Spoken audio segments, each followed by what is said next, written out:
Welcome, everyone. It's 8 p.m. Welcome to Mechs on Deck. We are here talking about keyboards, and today we have a special guest with us, Mr. Hineybush. Hello. How you doing, my dude? Not too bad. How about you guys? Doing well. How you doing, Chewy? It's 8:11, all right? And don't lie to our fans and viewers. We kept talking It's 8 behind the o'clock. scenes. We were BSing a little bit. You know, Now I can see. I'm good though, man. I'm having a blast. Life's a beach. Oh yeah. dude. It's been a good start to the week so far. Built a nice little KBD 75 last night, which was pretty. Man, I tried fun. to stay up, but you take your sweet time. Was that a personal build or a customer? It was it was for someone in the Discord. It was a Nice. customer. So yeah, it turned out really well. I was surprised. I hadn't built a KBD 75 since the revision 2, like the V2. So I hadn't really messed around with one really since then. So it's pretty nice. It was surprising. I'll say. Cool. Yeah, I haven't really typed on it besides meetups. I'm into a higher level of keyboard. Personally. It's not custom enough for you. Yeah. So real quick, everyone, if you don't know who Heine is, he likes to speak his mind, and we will probably be joining him, but this will be a bit more of a not family-friendly stream, as Osiris and I do try and refrain from the expletives, but we're going to be having some brews and having a good time. So just know, if you are listening to it on your loudspeaker with 7-year-olds in the room, just, Maybe either teach them some new words or ask them to leave. Maybe throw those headphones on, Yeah. Who knows? Now, 2-year-old, you're okay. 2-year-old, they don't know. They won't remember by the time they're 5. But before we get going, we just want to give a quick shout out to our sponsors. We'd like to start off with switchmod.net. You can go to switchmod.net/mechsondeck to get 4% off of your order. You can get lube. You can get tons of other stuff. Crawlbit keeps adding more and more. You can get stickers. He's branching out. Dude, he's running a keycap set next month. GMK We got some Sandstorm. stuff going on behind the scenes there too. Yeah, some stuff coming. But yeah, switchmod.net/mechsondeck helps us out, and you get some cool stuff. There you go. I purchased all my lube accessories. Thank you. Tejas Types. Sure, that's your name. Next up is Zap Cables. So if we've got some cool stuff coming up with him, but he makes some of the best cables. I am currently and it just unplugged. No, yeah, I was gonna say what the. I was like, wait, what happened? Just unplugged in the middle of that, but that is user error. Trust me, these cables don't unplug themselves. Great. But no, if you want to make he does cable runs, and but if you want to make your own cable, we've got a video on that as well on our YouTube, as well as next week. We don't know exactly what day because we were at the hands of shipments. We'll be building the bumper. Cucked by DHL. You know it, man. So do you have the bumper? I close do. by? Do you want me to get it? Yeah, dude, show it off. I was looking at the interest check here. So John sent us a case. So we're gonna build it up, show it off, get some typing sounds. It's a great looking case. It kind of has like that CA66 vibe where it's like a teardrop on the side. Yeah, it's kind of sick. So you can get some custom bumpers and stuff like that. You can get some brass ones, some aluminum, some polycarb, all the good stuff. So Osiris will be building that next week. More news to come on that. Be sure to check it out. And our last sponsor is none other than Dixie Mech. So you can go to mechsondeck/Dixie Mech and helps us out, helps him out. GMK 8008 running this month. Beautiful set. I picked that up last week. But did you use the Mechs on? No, you probably didn't. So we were literally talking right before the show. We're like, we haven't talked that much. But 8008's running, 9009's running next month. Classic set. I believe he said himself that's just the set that everyone should have. Maybe he's just trying to sell some keycap sets. Who knows? But I mean, it's a great set, really. Yeah, I'm using it right now. It works on most things. So. Mm-hmm. Make sure to check that out. Other things he's running relatively soon. There it is, Mr. Sleeves. Looks great with Mr. Sleeves too. Yeah. So yeah, check that out. Dracula coming later this year, Q4. So yeah, there's the shot of the bumper in white. Is that E-white? That's pretty sweet. It's like a Cerakoted. It's like Cerakote. Yeah. Oh, okay, nice, awesome. It's really clean. I feel like I have a unique view on Cerakote. We can talk about that later. We'll have some fun with it. I like the big strips. Yeah, it's nice. I still use bump-ons on my stuff, but I kind of like the idea of like cork or like rubber strips. Where Chewie's camera died. Oh, you're good, man. It happens. Yeah. It happens. So yeah, I like the idea though because I feel like it might be a little more uniform or what have you, like across the bottom. It's funny because you asked if I use the Dixie Mech discount code. I feel like I'm like friends with a lot of vendors and I respect them a lot, so I do my best to not use any discount codes when ordering stuff from them because they deserve my money. There you go. Can you just sign a order on? Full disclosure though, not to make an argument. A discount code. It is not a discount code, so you do have to pay full price. But it just helps us. Oh yeah, that's true. Yeah. Absolutely. It just helps us create more content. So yeah, sorry. No, you're good. Like you said, like the Switch model is 4%. Yeah. But yeah, same. Yeah, okay. So Dixie's cool. Cool. Yeah. So we usually like to start with what we called them the Fast Four, but we don't have about 90 questions to ask you like we did with keycap designers. But first, hey, I designed a key set. You did design a key set. You guys can ask me as many as you want. But what are your top 3 favorite switches? Switches. My HBCP right now, I've been real big on like a Gateron kick. So the Milky Top Gateron Blacks, I think for like a stock switch, it's my favorite right now. But I think these ones, I don't even know what spring I put in them. I think it's like it might be an MX Black spring. I don't know why. I just had them. I was like, why not? It's probably that. I mean, that's probably top right now, my favorite. I also have in my polycarb HBCP, I have the Gateron Pinks, like the pink base stem, and then like the yellowish milky top. Those are really nice too. I like those. I think I lubed those with like 32-3 or 205. I honestly have no idea. I just kind of made them. But with the stock spring, like it's like a gold plated like 67 gram spring. Those are really nice too. So those are up there. You know, I one of my old favorites was Ergo Clears. I got like the first board I like custom built. I made 98 gram Zelios. Oof. In Gateron housings. Like I bought Zelio stems on Mech Market and started there and like went from 98 gram to like regular. No, I started with regular clears, swapped these Zelios into my WSD code TKL, and then went down to like 78 gram Zelios, and then I'm down to like 67 gram Ergo Clears, and those are nice if you have like a tray mount or a loose piece, like a half plate or something.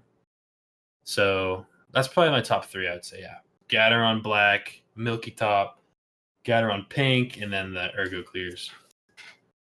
Nice. And then what would be your top 3 boards that you've built? And you can't say the HBCP. It is my favorite board. It is everything that I want in a keyboard, which is, the most important thing to me is what I want. Honestly, probably second or, maybe tied for first 3 ways would be my Leopold FC980M that I have. I use that at work every day. That I made a new PCB for it, which was a pain in the ass because Leopold doesn't use like standard switch spacing. So I had to like move switches by like literally thousandths of an inch at a time to make sure that all the holes lined up over the real PCB. Got that to work, and I put OG Dolch caps on it. So it's like the 1.5, 1.57, 1.5, 1.5 bottom row instead of the stupid Leopold one. So that's like and that has 60, 67 or 68 gram Zelios, whatever one they come in, with 3204. And I love that board. Like it's one of my favorite feeling boards. It's awesome. And then to round out the top three would probably be my Jane V2. I'll pull it over. And this has the my FR4 half plate. Ooh. And Thin Boy. I don't know if I can really show, but like there's a good little bit of flex in there. But it like you know, like you don't really feel that when you're just typing, but there is like a really cool little rebound feel to it. So I do switch between this and the silver aluminum HPCP all the time. Nice. There you go. Yeah, I'd say that's top three. So next top three is keycap sets. Can't say slate. I'm not gonna say slate anyway because I don't enjoy PVT. We can do that as a sidebar. So I would say like this minute 9009. Can I do like top three base sets and then top three add-on kits? Yeah, sure. Break that down. So I do 9009. No, man, no, you can't talk. Like, well, I'm gonna do it anyway. Have you on the show and you're not gonna talk. Too bad. So 9009.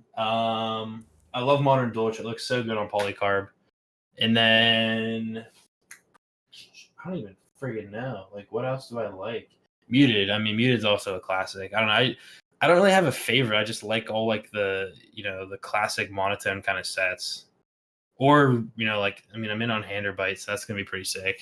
I honestly will probably dozens of you. I will probably put that on the polycarb HPCP. I haven't shown that one yet, have I? No. This one has the brass bottom, which is like starting to weather a little bit, which is sick. But I think I saw this on Instagram a long time ago. Modern Dolch looks real good on it. I think it was Kimba at the Columbus meetup this past spring. He had a polycarb Singa with Space Cadet gray alphas, and I think it was Honeywell mods. So it was like monotone Modern Dolch, and I was like, I need that. I was like, that's so sick. So I kind of recreated it in my own layout.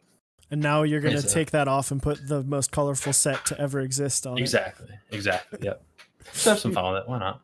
So yeah, that's probably top three right now. I have a couple coming. I think I'm in on like Oblivion, 8008, Violet on Cream, if I can plug myself. Buy it on Novel Keys, because I recreated that with Arslock from the 7-bit SA caps. So that's kind of cool. Some more stuff coming up at some point. I don't know when. You guys will see it though. That'll be fun. I don't know. I just like the classic kind of tones. Like I don't have a favorite. I just like what I like. Like I think I don't know. Plum's ugly. Laser's ugly. Anything that has like color is kind of ugly. I don't know. I like monotone. I like your beiges, whites, blacks, silvers, grays, whatever. Yeah. And then go ahead. Sorry. Oh, I was just gonna say I'm starting to kind of feel you on that. Like yeah. Like I got, I'm starting to see look at sets and I appreciate a lot more like a GMK Metaverse is one of my favorite sets right now that I wish I had. Not using any of the red accent keys, but the all black and white. I think it looks so clean. Mm-hmm. So even with this, Metaverse has a Sub-Legends, right? Mm-hmm. I forget. Yeah, even with those, I mean, I'm not a huge fan of them because one, I don't speak Japanese, and two, I don't want to look at it all day. So I don't know. I mean, I think it looks cool too. I just don't really care for it. But yeah, I do like Oblivion. Who was that asked? Your name's Bright Blue Lack 29. I do like Oblivion. I'm in for the monochrome set, the most recent drop, and the Cadet alphas. So that'd be nice. Nice. Mm-hmm. Yeah. So I don't know. I'm more on the monotone, classic kind of look. I don't know. Kind of found my taste, and now that's what I'm doing. Nice. And then for add-ons, Mr. Sleeves right now is my favorite. I actually commissioned artisans. I have a guy making me some Mr. Sleeves colored artisans. That's gonna be kind of cool. I'll show those off when they're ready. And then probably just RGB with white text. Can't beat those. And I also really do like the muted accents. They're like the kind of pinkish purple and then the light blue. They look I have great. I have like a tote right here, literally just filled with like GMK accent kits. I bought a whole bunch from this dude from Russia for like $130 a year ago, and it took like 2 months to get here, but it's awesome. I flex that all the time. I post a picture like everywhere. Have some fun with it. Yeah, I've been waiting for someone to just like release like 5 different just standard GMK color, And it can be done. and you can just do like escape, enter, and spacebar and 6.25. Originative Co.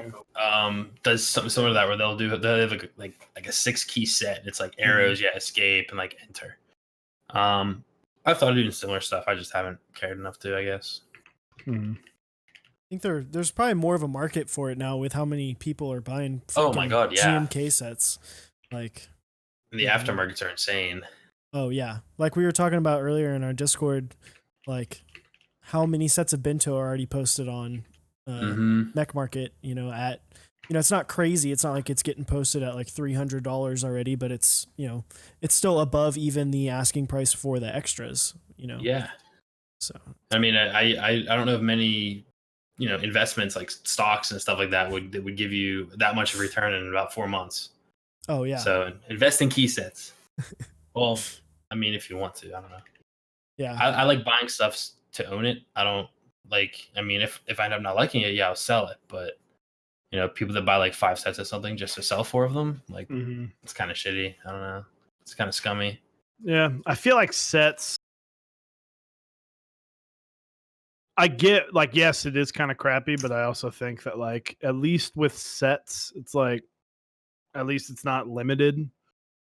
Yeah, So, until like it's like done, until extras are out. Yeah, it's not really limited, but then a lot of people are waiting for extras to be out, so then they can go in and try and snipe the people that have a lot of money. So it's like if you just bought them and then you're like, I just want to make like $30 for each key set, then sure, like have at it. But these people that are selling sets for almost getting 100%. Yeah, $450, $500. I mean, the best part is someone's buying them. Yeah, it's just crazy though. I don't know. I just can't even imagine doing that. I just buy what I like at the group buy. So yeah, there you go. Well, that's my thought process. Always like if I'm on the fence about something and I have the money for it, I'm like, it's better for me to just buy it. And then if it gets here and I don't like it, then I can know that I can sell it for at least get my money back. Chances are I'm probably not going to sell it for too crazy, but and then you can mark it up $30, $40. Yeah, $40. Yeah, for your time, Yep. I can now take myself out to eat because I was out that money like 7 months ago. That's what I'm doing with Waves. Like, yeah, really. Waves, I have the spot, and I'm like, I'll probably just upcharge to about what extras cost. Oh, look at that. Right out of thin air. Just there you go. Beer out of thin air. That's having the best wife in the world. Oh man. Yeah, I mean, that's what I'm doing with Waves. I thought I wanted it, and then the more I looked at it, I was like, I kind of like peaches and cream more. And I don't feel about that one. I like bright things. So I got in on Waves, but there you go. But I don't think I did. I didn't like it. I don't know. Too much like Terminal. Yeah. And I had Terminal, and I actually traded it for Grisian, which was, I think, a good trade. Oh yeah, I have that too. I forgot. It's in a bag somewhere. I just have stuff in bags. I need more keyboards. That's what I was thinking about today. Is I have like 3 key sets that are just in my drawer that aren't used, or they're on like boards that I never am going to use again. Yeah, I just like sit here and like look cool for the me that comes in my office. No one, like my girlfriend will come in here, but it's like the cat looks at him, I guess. I don't know. So yeah, last fast 4. I'm gonna change it up. It's typically favorite foods, but I'm gonna say top 3 favorite beers. Beers like ever. Yeah. Number 1 right now is by Lord Hobo Brewing Company. It's called Boom Sauce, but it's not because I actually have gone in cans a couple times here in Ohio, but I was in Boston, northwest of Boston, like 20 minutes for work a couple months ago. And I just like looked up like Google Maps, like breweries in the area. Turns out Lord Hobo Brewing is a mile from where our hotel was. So I talked to my buddy. I was like, dude, we gotta fucking go here. I was like, I love this beer they have. Like, I get it all the time. And it turns out they had a hazy version that they were testing on draft only there. So I had that, and I was like, I loved it. Like, so that's probably number one right now. Number two, there's a brewery right down the street from me called Crooked Handle, and they make a really, really, really good peanut butter porter. That's just fun to drink, like, for dessert. Yep. Who needs carbs? You can just drink that and get drunk at the same time, and then you just throw it up, and it's like, that never happened. Just drink a loaf of bread, man. Yeah, really. And then currently, like, if I'm doing like a light beer or something that I can just sip on, I do some Coors Banquet. You can't go wrong with Banquet. So I'd say that's my current top three. See, Dogfish Head, that's like easy. I mean, everyone knows Dogfish Head. Everyone drinks Dogfish Head. It's like, that's like someone that says they went to, I don't know, like Miami for spring break. It's like, you think you're sick. It's like,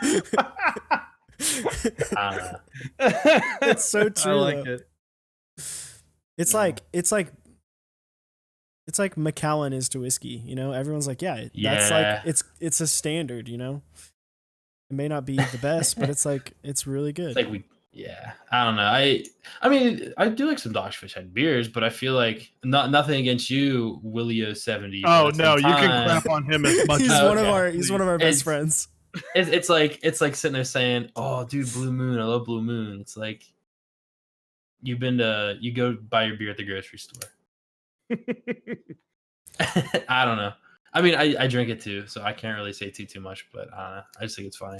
It depends on what you get, though. Like, if you're getting 120 minute, then you go hunt for that. And there was a discussion. I have a beer channel in my Discord where the one dude was like, "Yeah, I bought a 4-pack, and I think this was the 4th year or the 3rd year. So he's had one like every year, and he's like, I couldn't wait to have it next year. I wanted it now." And he said it was like unreal. There's like places there's some places you can do that, where you go and they'll give you like 3 or 4 years back the same beer, and you can see how the taste changes and stuff. I think that's pretty cool. Oh man, that sounds delicious. Oh, my man's Teja types, yeah. Belching Beaver peanut butter milk stout. That sounds delicious. See, I'm a stout man. I am drinking. My current favorite is Firestone Nitro Merlin. So it's a nitro stout, which is delish. Have you ever had a? Oh, go ahead. Sorry. Oh no, you're good. That's why it's creamy and there's a lot of head. Love nitro. Do you like head? I like head. Oh, I mean, who doesn't? Make head. So I think that there's a brewery. I think local legend is Deep Ellum Brewery. It is, if I remember correctly. You guys have Lone Star down there? Yeah. And I don't really know if I'm drinking normally, usually just because Texas, it's like Shiner. Like, I love Shiner too. You can't go wrong. So Shiner has my absolute hands down favorite beer of all time, and it will never be recreated again. Even though I email them like every 6 months, and it was Shiner birthday beer, but they changed. I think I've heard of that. Well, there's like 3 different birthday beers, and it was a chocolate milk stout. And it was the greatest beer I'd ever had. I bought them by the case every single time. And then one day it was gone. And I saved them for, like, I had like 6 left, and I drank them only on special occasions. Oh, yeah. It was that's a good idea. Because it was like a stout, but it was still like. But no, people who didn't like stouts liked it. And I'm like, then you made the best stout. Mm-hmm. It was light enough to where you could drink 7 of them, and be okay. Yeah, and I frequently did that. Oh man, now I have to answer this question. Well, yeah, you do. This is hard. I'm a big into IPAs. I say as I'm drinking a Dos Equis. On my next beer, I'm gonna have to step up my beer game a little bit. My overall like standard that I drink like probably more than anything is Deep Ellum IPA. It's kind of local to out here. Mm-hmm. And then number 2 is probably going to be High Res by 6 Point Brewery. It's a triple IPA and it's amazing. I love triple IPAs, especially when they're done right and they're not too alcoholy. Mm-hmm. Yeah, it's really good. It's not. It's pretty up there in alcohol content, but it's not too bad. It's nice and big. It's like you can't like taste it that much. No, it's not like yeah. you don't feel like you're drinking like a watered down liquor, or like a mead or something. Real quick, sorry to pause you.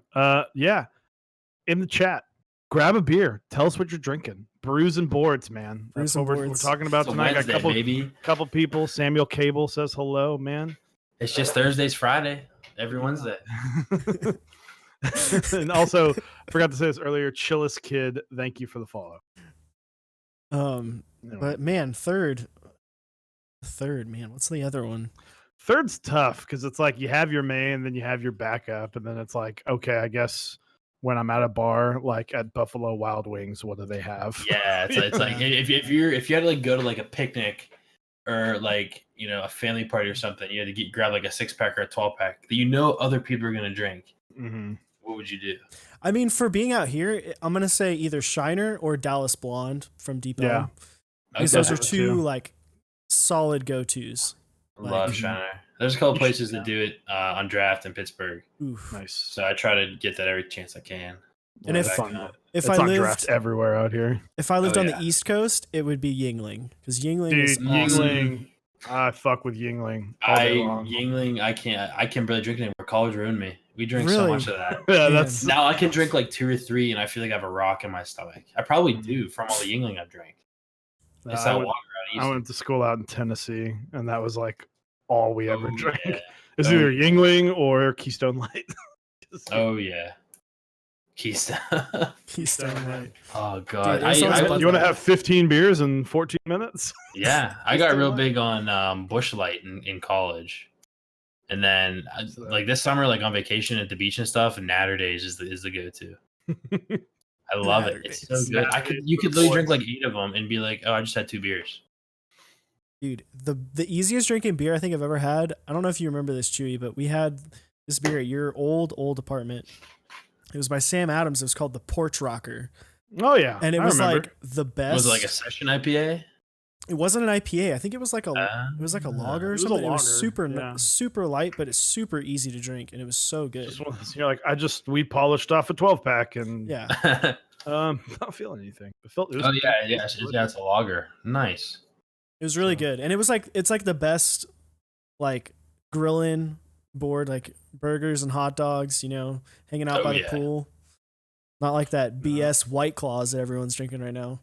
There ain't no laws if you're drinking claws, baby. My girlfriend likes a mango one, so I have one here and there. Or whatever. My pool beer go-to is Dos Equis with a fat lime. Mm-hmm. That's the perfect pool beer. Anyway, we are, as much as we are here for brews, we are also here for boards. If you type in exclamation point guest. Well, there's a typo. I did, and I fixed it. I saw. And it's not just H87A. It's H87 now. Yeah, it's just H87. I thought it was HB87. It's still a typo. I was going to do that, but the Chinese dudes that made the HB85 kind of ruined it for me. Because people are like, oh, is this the HB? Is this a hineybush board? I was like, no, I don't have anything to do with this. It sucks. Well, H87A, sorry for the typo. HBCP, I don't mind. EPPD slate. What do you? We'll let you talk about. Those are 3 of the kind of the bigger, most well-known things that you have created. Sure. As most people, if you do not know, Hineybush has had his hands in lots of things around the community, whether you know it or not. You have probably touched something that he had a part of. Appropriately or inappropriately. One of the two, man. Whether I've touched it appropriately or inappropriately, a lot of people never know. Yeah, you'll never know. People talk about the Nathan Kim spec, but they don't talk about the Hineybush touch. No one wants that. That's the new thing for 2019. Hineybush touch. So the floor is yours. So H87A and the whole family, which starts with Bigfoot. I literally just had the last space keys picked up yesterday. Be patient. It'll come. You'll get there one day.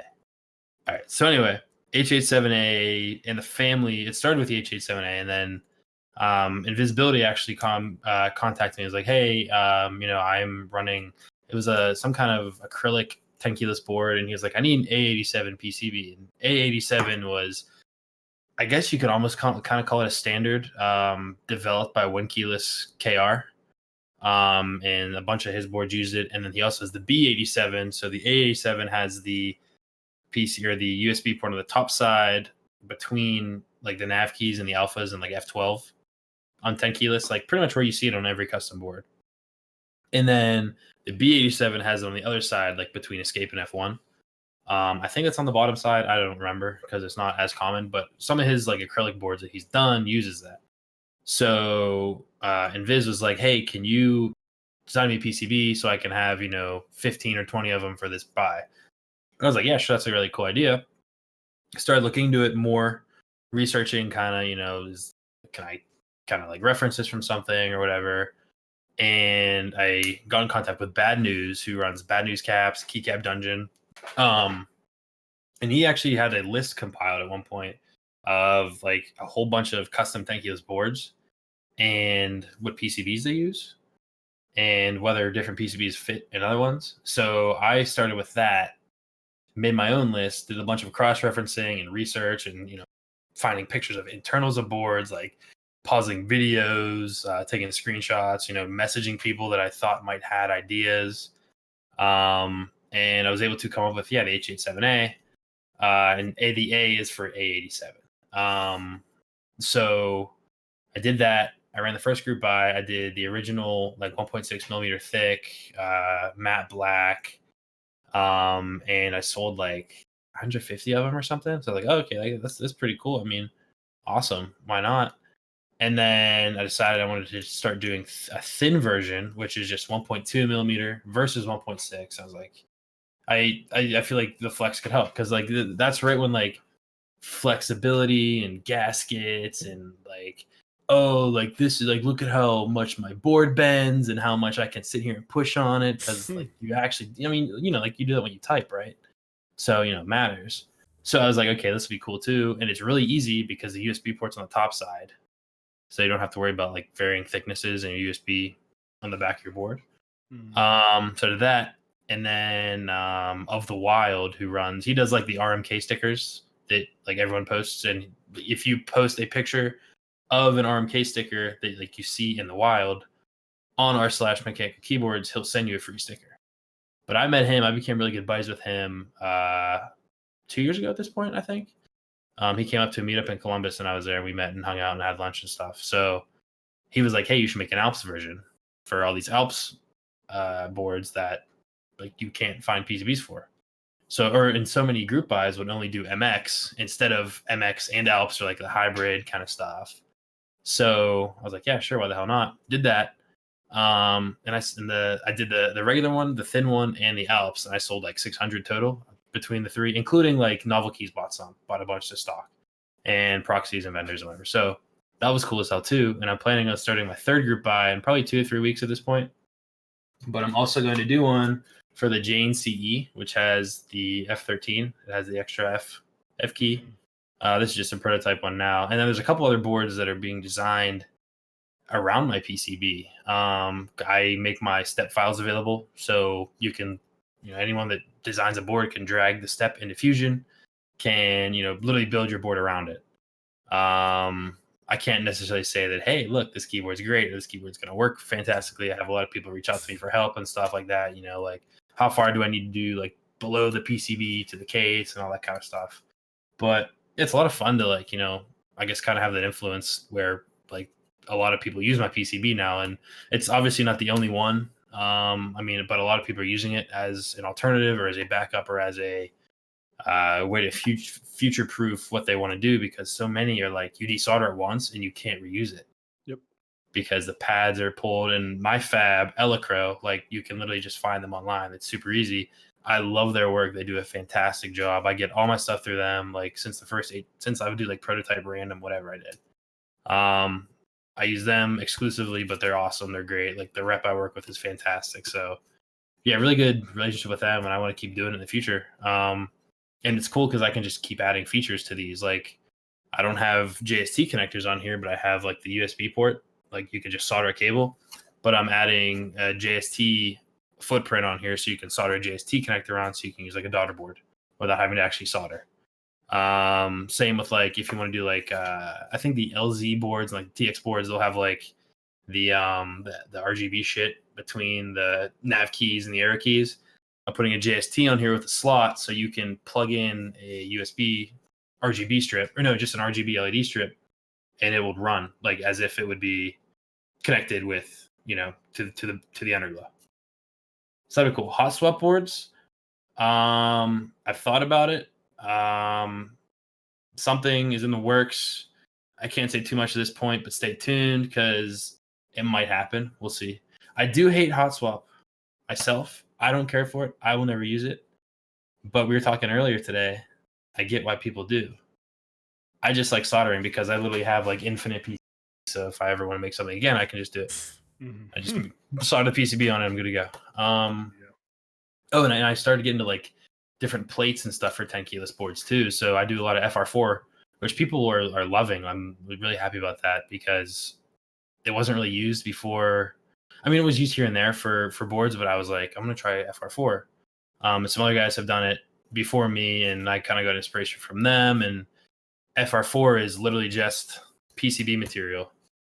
And it's between like polycarb and aluminum, I would say, as far as flexibility goes, and it sounds pretty good. People tell me.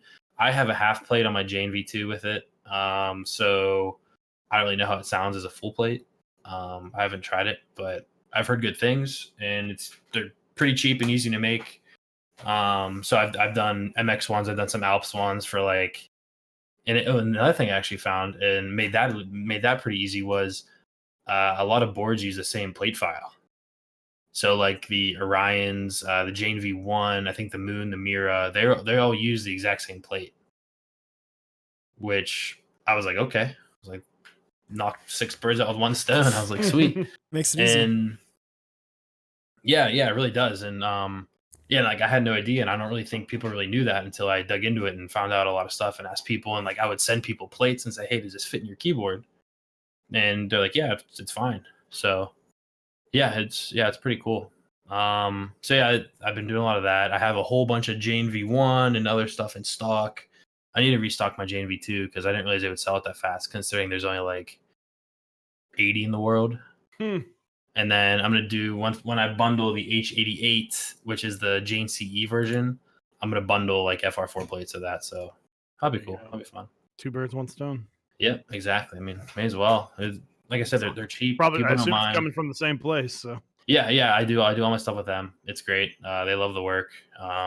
After my last H87A order, they announced they were expanding their factory. So I don't know if I had a part in that or if I helped pay for that or what. But I was like, all right, good for you guys. I'm surprised it wasn't followed up with like an email from their like director being like, listen, man, you got to step it up. You got to keep pushing those H87s. Yeah, really? I was like, all right, I'll do it. Well, sorry, you go.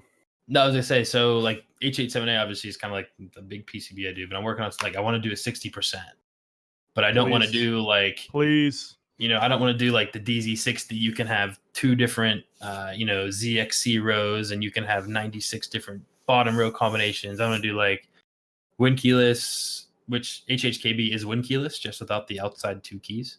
Don't even offer a 6.25. But 7 you. I'd use it. I do 6.25. And it's easy enough just to integrate it. Like it's there. I mean, I'll probably throw ISO on it because it's really not that big of a deal. I know a lot of people are like, screw ISO. I may as well get the 3 extra wires. So it's like, I mean, it'd be pretty basic and easy. So stuff like that. And there's some other projects, like I said, I have in the works that I don't really want to talk too much about them right now because I think they'll be pretty cool once they are open or once people know about them. So we're getting there. What's great is we have seen in the last 6 months this huge like almost meteoric rise of TKLs. TKLs are kind of exploding, and then that I think that a lot of it can be contributed to, okay, well, why is 60% so awesome? Well, it's because you can get any PCB, and any 60% PCB, and 95% of them are going to fit your board. And now there's something that you can just go get an extra PCB and not have to worry about, you don't have to run into what I will now forever call the Orange 75 paradox of now you're not just screwed if your PCB is jacked up. So Yeah. there are options, especially if you're buying like these high end boards. You know, if Mhm. you're already spending a bunch of money, you might not want to spend a bunch more money on PCBs. But if you can go Mhm. get an affordable PCB after, then And even if you want to, make a acrylic or a laser cut case or something like that, that would be cheap. I mean, you can very easily still just put the H878 in it. mhm. I mean, yeah, anything like that. I mean, I have it so you can snap the USB connector off. So you can put it in, daughter board like the Moon. I think it has a daughter board. Clavier, show me what you have. I give you the step file. What'd you do with it? We're gonna work it out. But yeah, so yeah, like he's one of the guys. Like I was like, hey, I want to work with you. Here's a step file. Let's have some fun. There you go. Yeah, and there's definitely, and it's kind of funny because like a lot of the Tenkeyless boards are like smaller run, or like private, or like semi-public. There's like 20 or 30 that exist, or even less. But even then, it's like it's cool because they're still getting out there, and even the ones that are just open interest check. I'm like, hey, I'm gonna do a group buy every 2 or 3 months. Just hop on that, and I'll give bulk pricing or whatever you want to call it to whoever buys them. Mhm. Doesn't hurt me one bit. There you go. So, one thing that we'll talk about before we get to what I know a lot of people want you to talk about is we'll talk about EPBD Slate. Yeah, sure. So Slate, if you are unaware, Joy PBT, kind of branching off of like the big three that were run. So EPBT outside of like the normal like beige with slightly different colored alphas, they started releasing black on white, and 9009 I believe was first, then black on white, and then grayscale. Slate kind of really throws off the like standard like, oh, we're only going for white or off-white colors, and then adding a lot of color options, which we really have. We've seen very basic color options, but until now, this set kind of definitely broke through the ceiling of EPBT. And they've been doing a lot of really cool work with like reverse dye sub, because like the big kind of issue with dye sub is you pretty much have to do a darker legend on a lighter base, because you're dyeing it. You can't dye a dark color to be lighter unless you're bleaching, but even then that wouldn't work for PBT. So yeah, they do reverse dye sub where they take like a white keycap and like dye everything blue except for where like the enter logo would be, or the enter legend would be, which is really cool. I mean, I don't know how great it is yet, but there's some cool potential there. I like it a lot. But yeah, so EPBT Slate started out actually as GMK Slate back when I worked with the Cartel guys a lot. Rest in peace. And both those guys, they just got so crazy busy with life, like they just couldn't do keyboards, and they both kind of fell off the face of the keyboard world. I also talk to them here and there, so they're doing well. They just don't really have time. So I started with them. I started doing, all the design work. I was like, this is gonna be sweet. This is gonna be cool. Did a lot of just ideas, and that's kind of how I learned how to like do renders and stuff, was just messing with Slate and trying to figure out keycap combinations and colors and legends and whatever. So we ran that.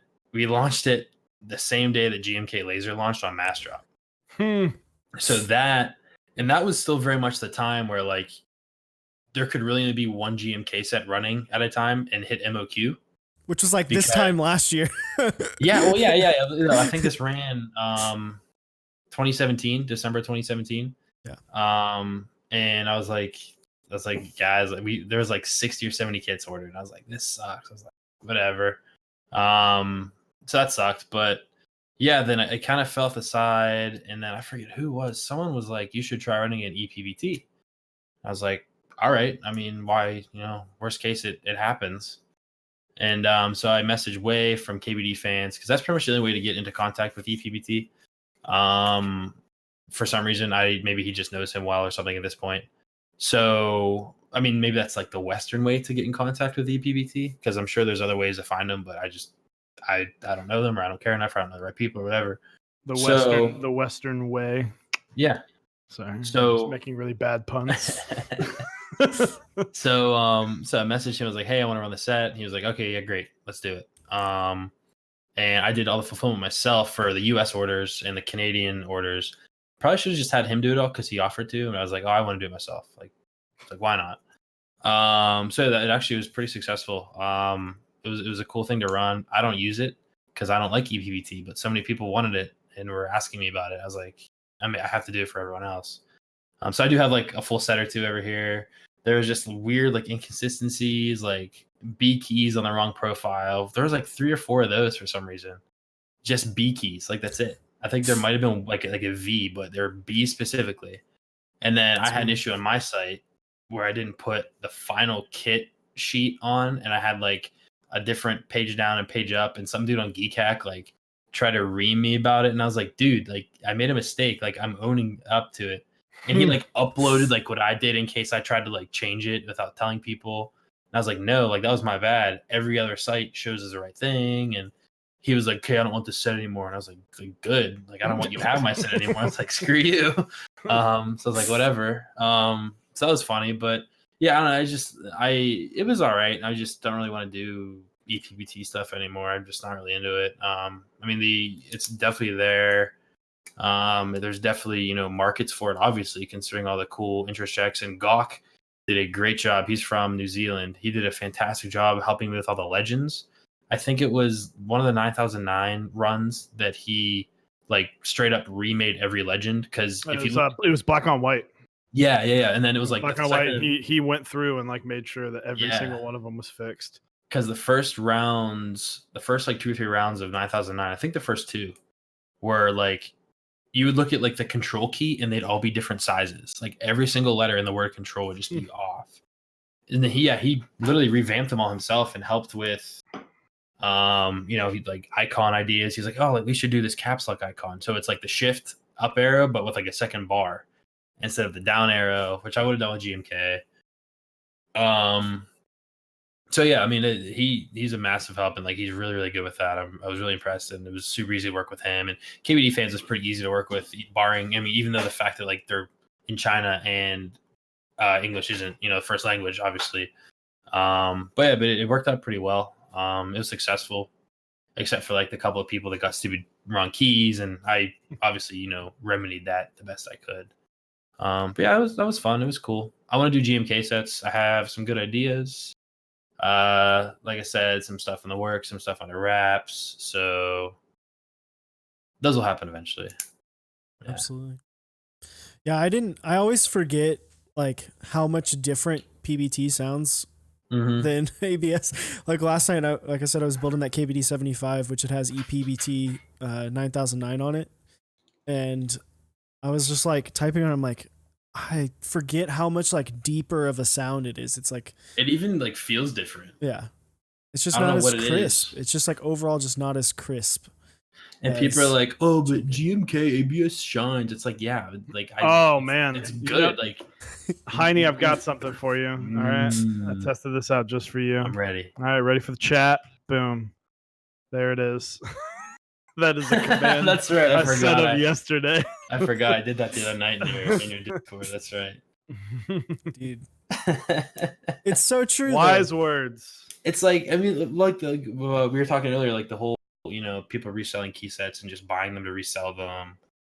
Like you know, you buy a key set to use it. You put it on your keyboard to use it. You don't put it on there. If you want to put it on there to look at it, put it on your shelf. Don't touch it. But you're using it, it's gonna get like that, you know. Like at least that's how I'm with my stuff.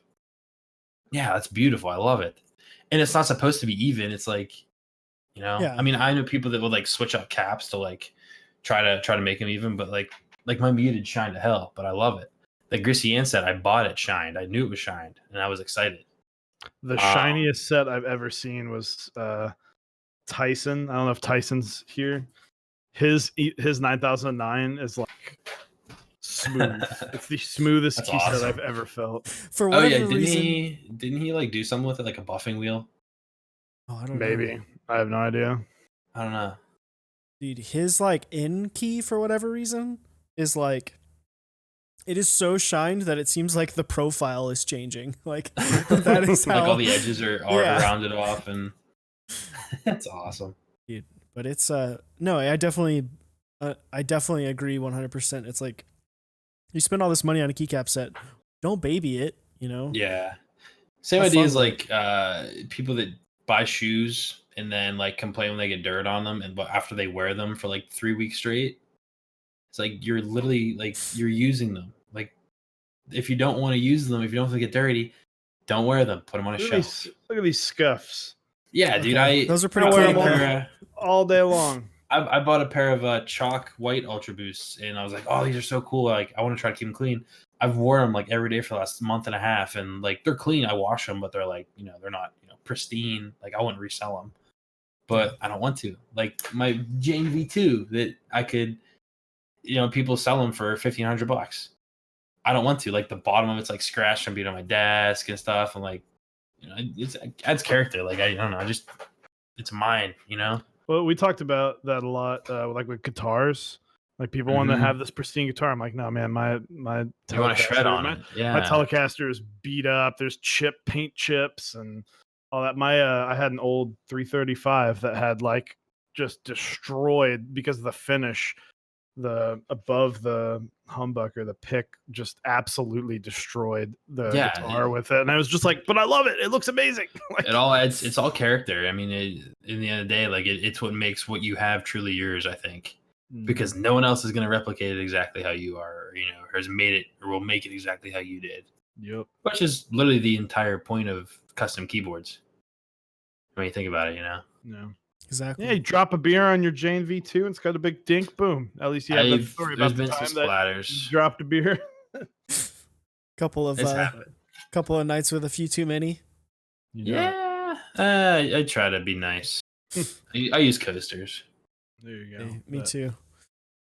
Coaster and a napkin in the coaster. Ooh, there you go. See, I have like it doesn't sweat bottle. Oh yeah. I did use for a long time just a glass bottle, and I was like, I had to have like 15 napkins under it. But speaking of nice keyboards, the hineybush CP. Yeah, so something that has been, if you don't know, the HPCP has at least a couple protos have been around for a while, and it is a hyped board. So yeah, idea started about a year and a half ago. I saw the box CP and I was like, this is a really cool board, but I didn't like how on all the TX compact 1800 boards, the F row and the alphas are like connected. They're just like fingers that come down. I was like, I don't like that. I want it separated. And I love my G80 1800, like the original 1800 board. And I was like, well, I want to make essentially a modern version of that that's, more squared off and refined, I guess. So I kind of meshed those two together into what is the HPCP. I did a couple original prototypes. Myself, Arslok, and Remsky have those. Mine's sitting over here unbuilt because I desoldered the switches out of it. But did that. I moved. I got a new job, so I didn't really have time to deal with it until this past probably 6 months or so, where I've gone crazy with having more money, where I can prototype more stuff. So I prototyped the polycarb one first, then I prototyped the aluminum one, and I did a run of 5 aluminum. One of them is out in the wild right now. IME has it. He's actually streaming right now as well. But the other 3 I still have here because I need to build up the PCBs. I just haven't had a chance because I've been traveling for like the last 3 weeks for work and I've been busy with stuff. But I should hopefully be getting those out, I would say maybe by the end of next week, hopefully, to the other guys that bought them, that kind of went in with me on them to essentially make the prototypes cheaper overall. Instead of me buying one, it's just cheaper. Oh yeah, Jeff, he's one of the guys that got one. He's in chat. So yeah, I did run a 5. Like I said, it's going a little slowly right now just because I've been like insanely busy, unrealistically busy this whole summer. I really want to nail it down because I still really want to try to get it out like first week of September. I've been saying like last week of August, but next week is last week of August. So I'm thinking it's going to slip into September a little bit.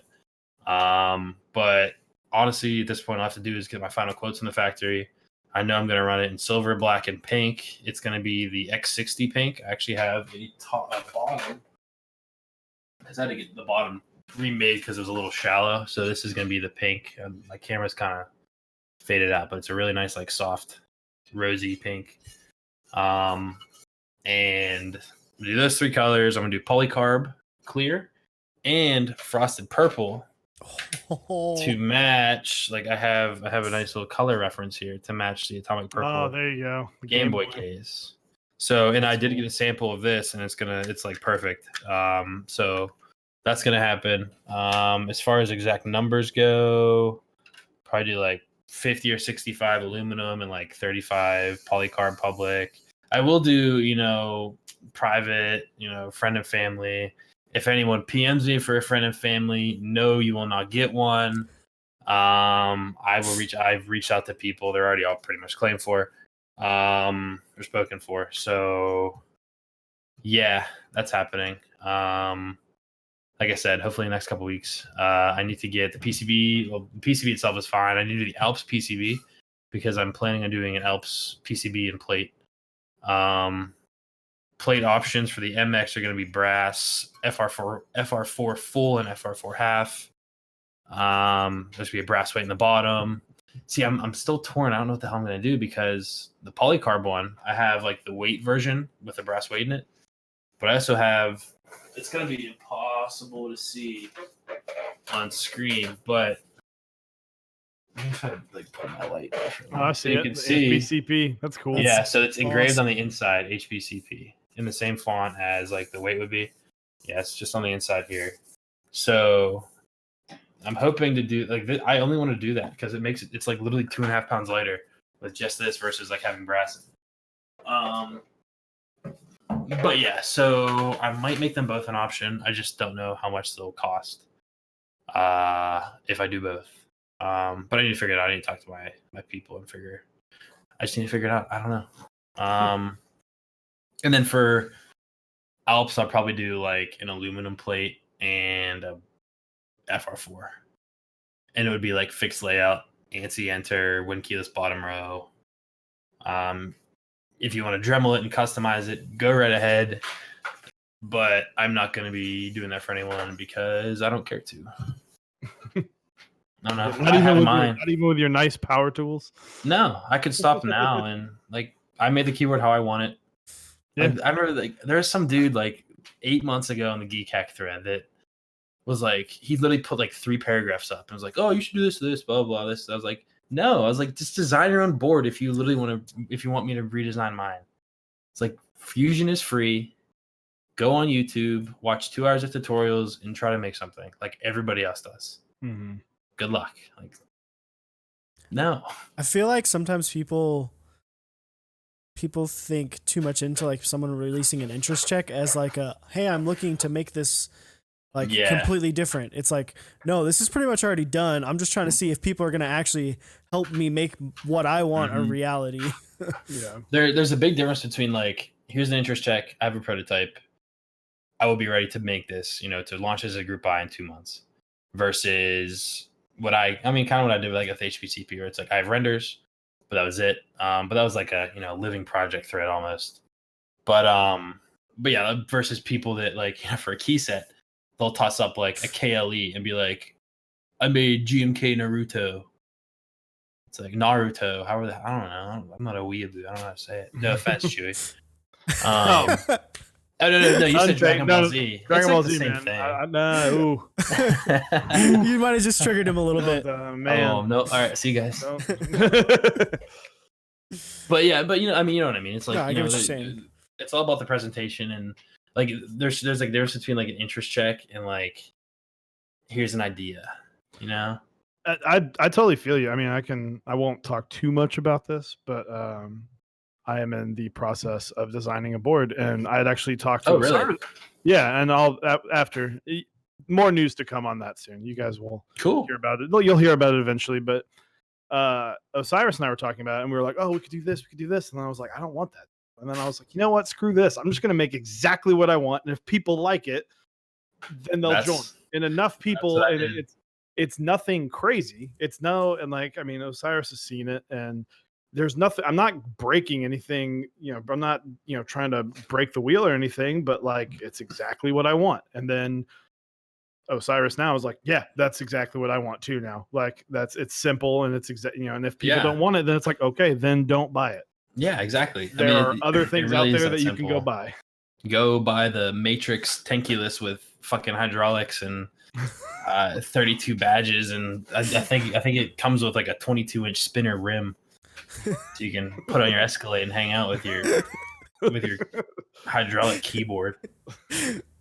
What was that? There was like that interest check recently where it was like no information, but it was just like the renders of that 10 keyless, and it looked like it like split in half almost. Oh, I can't remember what it was. Which one was that? They released like 2 or 3 interest checks the same day, and it's literally just like it's renders. Like it's like this weird like just teams of people that come in. It's like Team Alpha Dogs or something like. Yeah, I just remember it being like rose gold on one half and the other half is black, and it's just like I don't know. It was weird. It was like almost meant to be a weight. I some of it, like it's just weird. Like I mean, there's obviously a lot of time that goes into it regardless, but a lot of it is about the presentation. Like for a keycap set, you want to have if not even renders. Even like Pingu has that tool. I mean, they're relatively rudimentary as far as renders go, but it's better than like a KLE. They're good for what they are. I mean, there's people in the community that will do them for a little bit of money, yeah, but I mean, you're paying for the dozens and dozens and dozens of hours they've spent to get to that point where all they have to do is drag colors on render. Mm-hmm. I mean, yeah, it takes 10 minutes or 20 minutes to do, or an hour or two, depending on what it is. But even then, it's like, what got to that point, Yeah. But even then, it's like for $150 or whatever it would cost. I mean, the profit you make from the group buy, if it's a good enough idea, it's negligible. Yeah. And we've talked about this a lot because keycaprenders.com exploded the GMK world. And, but you can tell the bad ones got weeded out. It's almost like the community reset itself. Like there's like the saying of like, if you evenly distributed the wealth amongst everyone within 5 years, the money would be right back to super uneven. It's like the community, wow, we got some cool stuff, and we got some stuff that is like awesome. I'm glad we were able to run this. And then the community also went through this revolution of, hey, now we can run 9 group buys at the same time, and every single one of them can go. Exactly. But, I do think that's a big part of why that's like 5 or 6 key sets are running right now. But at the end of the day, the bad ones still get immediately pushed to the side. And if they're bad, they'll either not get updated or no vendor is going to touch it because they'll be like, you have to try again. And going with the presentation, it's like, if you want to do different kits, lay your kits out. You don't need a massive backstory. Like there was one, I forget what it was, but it was like this like massive backstory, and then it was like one picture. And I was like, it's not even, Whereas a set like GMK Nord, I think. No, not Nord. Nord's a good one, but Dracula had a really, really good. Yes, Dracula. It's like the code kind of thing, like the air. That was really cool.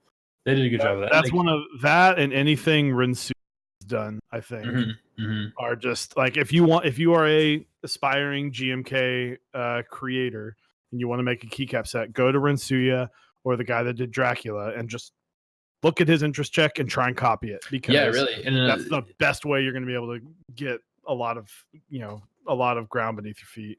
And thinking, sitting here, like we're sitting here talking about it and just calling it from memory because it was so unique and so impressive to the point that you just know what it is. Yep. And Nord, I don't think Nord ran yet. Whoever's asked, Nord hasn't run yet. I think it runs. That's gonna be a good one. I like that. I think I'm gonna get that. I might get Dracula. I like the Dracula. I'm way more on Dracula. I like the mono kit. I gotta find it. GMK Dracula. Q4. Oh, so that's gonna be in like a couple months. Yeah. Yeah. See, I think it's cool, but I do like the idea of the night mode or whatever they call it, like the monochrome mods. I don't know. I'm just a monochrome guy.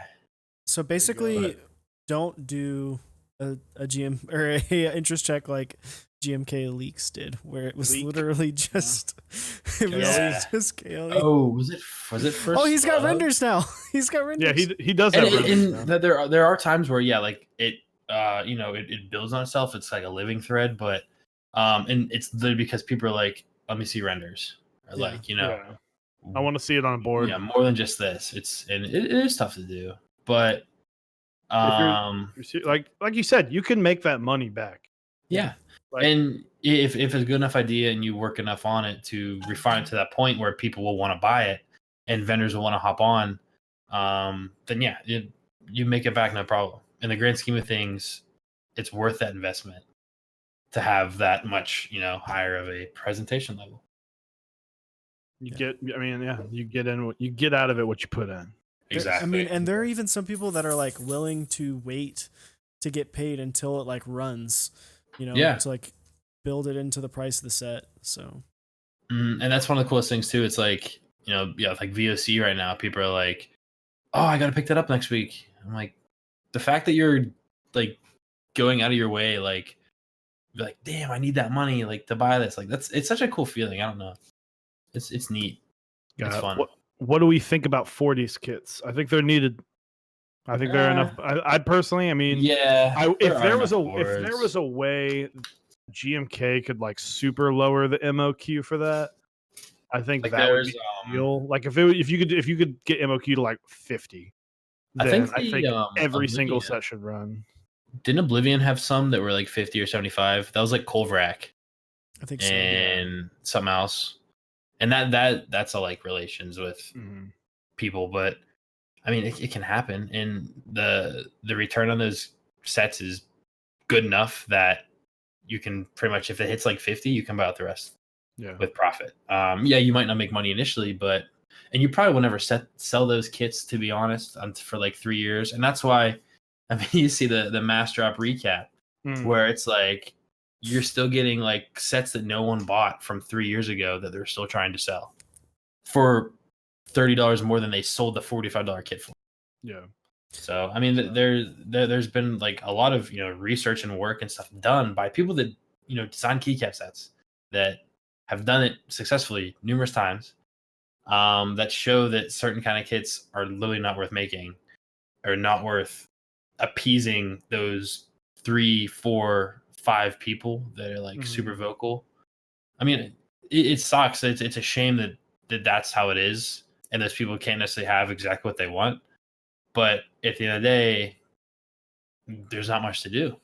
Yeah. And was it Tonka Tonk? Yeah, I'm not the biggest fan of that either. If you're split space, like I know most of them I do see in the spacebar kit. Like you get your split space bars now, and we're seeing more and more of that because of the Alice. Yep. Excuse me. I think Alice, I did with VOC. I did the I don't even know what my kits were. Let me finally get it back. I think you need to. So we did in the 40s kit, we did both 2U space bars, and then the space bar kit we also did. Yeah. Oh wait, did we not? Oh no, maybe we did. No, we didn't do 2Us in the. We did 225 and 2. Oh yeah, we did. Okay, 2 and 225. Yeah. Yeah. So yeah, it's in both, which is nice. So you can buy one or the other. You don't need to buy both or whatever works. But. Yeah, and I think that's the way to go, because like it stinks because there are sometimes that you want to be as inclusive as possible, but you also don't want to run into the issue where you're like, crap, now I got to buy 12 kits to appease the other 39 people, and then now you're just stuck.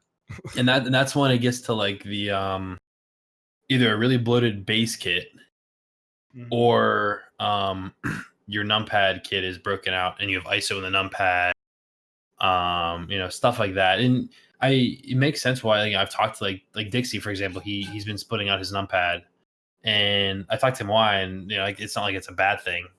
Like I bought it anyway, but there are so many boards that don't use numpad, so it makes sense, because a lot of times, 10 keyless and down are, I would say, probably the most popular as far as a full, in the mechanical keyboard world. That's what's popular. 1800s aren't there. For me personally, obviously, I want it because I am 1800.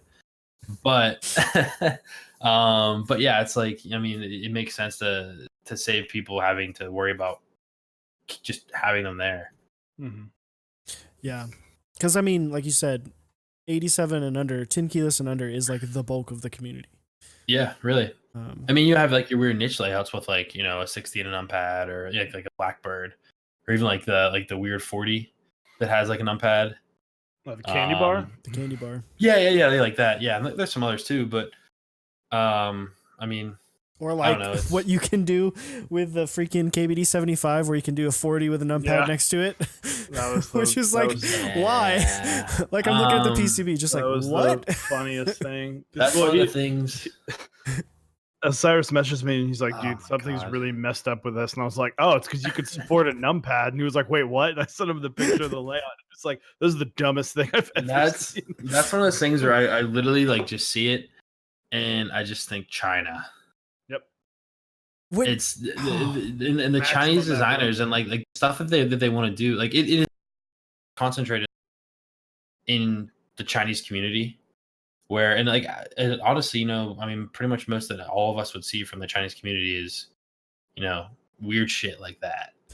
There is some good stuff that comes out of it. I mean, there's it's one of the the hotbeds for keyboards really, but it's pretty secluded on its own because they don't really do Discord, they can't, that kind of stuff. But like going like Z Frontier on the website, like check-ins through like the stuff there. It's just like it's wild, like the stuff that they think is cool and like works, and there's enough people there. It's like, oh yeah, we'll buy it. Yeah, you guys are nuts. Like what made no sense to me is I was like, so you're telling me that this supports 40 plus numpad, but they can't. And then what do you do with like the rows above? There's like 3 layers of F keys. And the plate doesn't support switch top opening. I'm like, so you have this like super complicated change to your PCB, but your plate doesn't support switch top opening, which is a very basic thing you have to a picture offer. of that layout, Chewy? Yeah, I'll get it to you. Yeah, like it's what? I think I found it. Yeah, I found it. It's crazy looking. Yeah, it's like the Sky Dolch. Yeah, ooh, that's interesting. I don't know, because like you literally have the period key. I hate that. That's the one thing I just can't get behind is not having your brackets, your colons, apostrophes, your like. And it's a layer. It's like, well, it's a key you use literally every day in normal conversation. I just posted the link to the picture. It's the bottom layout. There's 2 layouts on that picture. And this is like right on this is after they did the 5 degree and then they changed the KBD 75 to look like the 5 degree. I remember seeing these. Yeah, this was 2017, almost 2 years ago. Yeah, I remember this was like, dude, this is nuts. I was just like looking at the PCB. I'm like, thank God I have a plate because I would like this. I would literally have to put like actual caps and everything on this entire half of the board. And I want to see like, imagine a universal plate and it's literally just rows, just all empty, just full cut open. I want to see a meme like that. Yeah, I want to see someone build that. Who's built this layout. I feel like it would just look like the Dolphin. Part of me wants to get a KBD 75, order one, and build that layout. I want to do it, but with ISO. There you go. Speaking of which, the ISO group buy is also running right now. There you go. So I'm not trying to shill too hard, but no, dude, your ISO will have a home, dude. And you can release a 3-minute, typing sound test. Yeah, that was my favorite. One key. The best was when he like sped tapped it. I was like, oh, and it's a polycarbonate plate too, so it's like it's legit. The flexes they're designed by Poner and AI. I helped do like some of the prototype assembly and stuff. I forgot to send the bump-ons, so sorry guys. It's all good. I like how some of the biggest names in our community in design are designing. It's just like a single ISO key. Is Nathan Kim still in the chat? Because I want him to do like a 10-minute video. Like I'll pay him to do a 10-minute video of him just sitting there tapping. Put it on Fiverr. It's insane the amount of stuff that's just coming out these days. And like you said, so much of it is filtered too, where it's like good stuff, bad stuff. And the entry level, I feel like is getting a little bit lower into the hobby itself. Not necessarily into building, but into the hobby. Because like, look, I mean, fucking Linus Tech Tips just posted on Instagram the other day. They got Zelios and Telios and stuff in. And people are like, what is this? It's like, how is this compared to like a Steel Series, like speed? I'm like, dude, this is going to be bad. It's wild. Like, that's where you just go. Welcome, my child. Yeah, it's like, and that's when I'm like, I'll talk to you in 2.5 years. What you actually like? Yeah, just send them our way. That works. We got like 14 hours of stuff that's like, We should make, like the Captain America videos from Spider-Man. He's like, so you got the tits, just like, so you want to waste all your money on keyboards. Rest in peace, the Spider-Man Marvel God. storyline, by the Talk way. about that. Very sad. That's salt on the wound right now. That's I feel like a lot of the time, like the issue with people that are like brand new to the hobby where they don't have any idea what the hell they want to do, and they're like, hey, like how do you guys feel about like MX Browns or MX Blues, and then people are just instantly like they suck, don't even use them. Yeah, I feel like I wouldn't call it gatekeeping, but it's like negative and it's not very good. Well, it's not constructive. You're not saying, exactly. hey, yeah, there are switches that a lot of people consider to be better. Mhm, You should try these out. Why, and I talk about people, it's a meme at this point, but I talk about buying a switch tester all the time. And that's because I'm like, you should, if you're brand new to the hobby, get something with an MX Brown and then a Zelio V2 and come back and tell me which one's better. If you like the MX Brown more, cool. Maybe you like something more linear, because it's all about preference. There is no, okay, I can't say there is no bad switch, but there are no, there are not a lot of opinions wrong answers.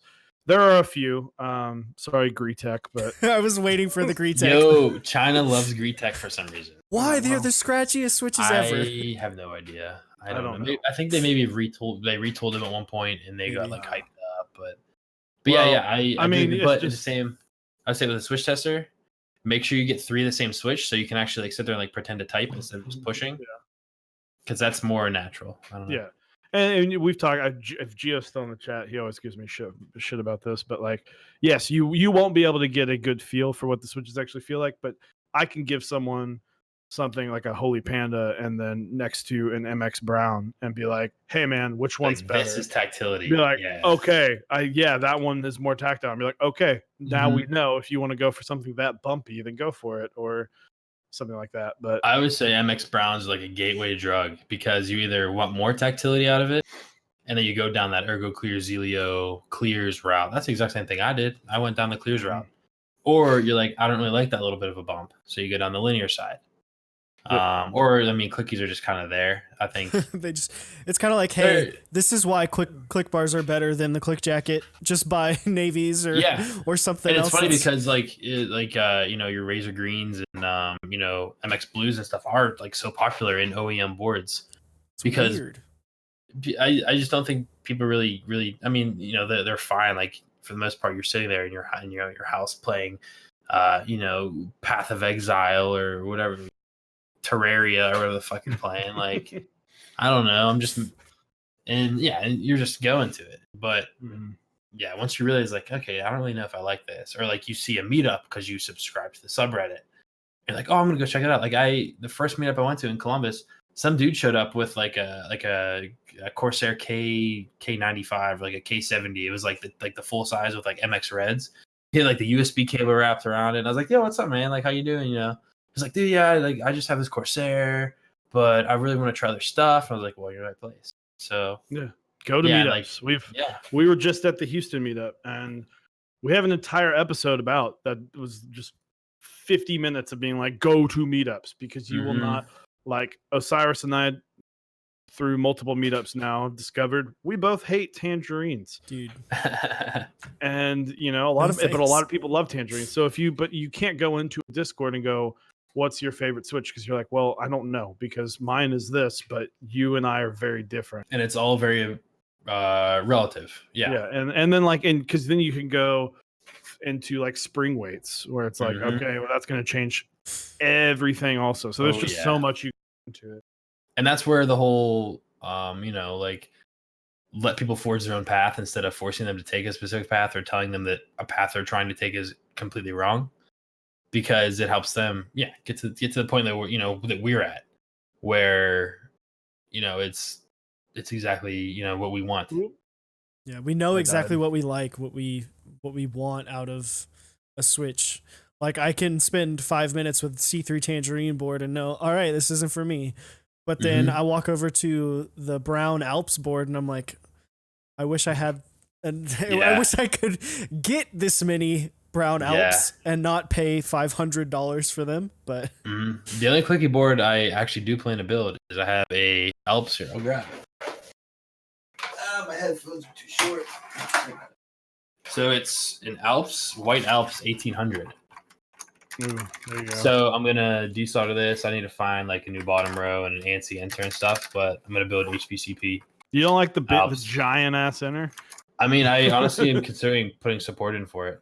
There you go. But I saw this with like the 1U0 because I think it's gonna be the hardest key to find for an HPCP. But I mean, you can literally put you put whatever you want there.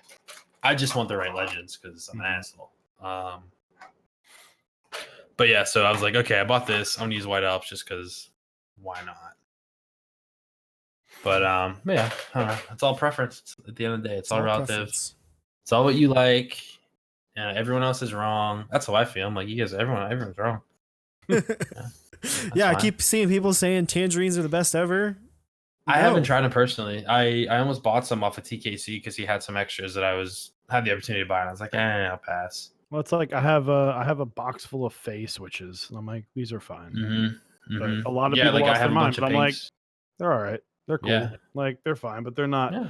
I'm not losing my mind over them like some people did. And I think a lot of that.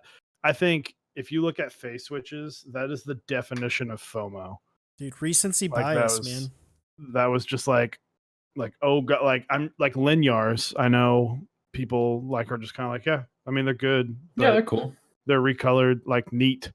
Yeah, I don't know. I thought GMK Nautilus build, then go for it. I thought the whole linear idea was kind of dumb. I mean, it was like Swedish pride, and like I was like, I don't know. It was like too tryhardy. It's like, We just need to make an American pride thing and then piss off everyone. Exactly. But it has to be a box switch that's like the clickiest, the loudest switch ever. Loudest, most obnoxious thing. I'm okay with that. I think Minterly could be a hold of that. Dude, that girl, I don't know how she does it, man. She does like 100-gram box navies and then she actually click bar swapped to a heavier click bar. Really? So I told her, I was like, just mail me one. I have to try this. Yeah, like I've Kralbit and I forget who else. I think Remsky sourced like the super blacks. Mhm. They're like 350 grams. I have like 3 or 4 of them they sent me, and they're nuts. I can't even use them. Like I want one so bad. She types with her fist. He's from Columbus. Unrelated.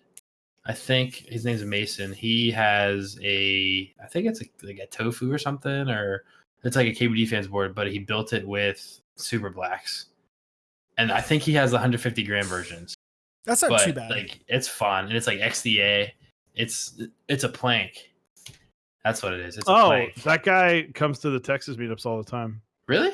I think so. Or either that or there's another one floating out, but it's like, I think he had there's like a 300-gram one where you go out and try and type and you're like, this is terrible. And I'm getting arthritis. Like by the last time I saw it was earlier this year. And I think he had DSA Bounty Hunter on it.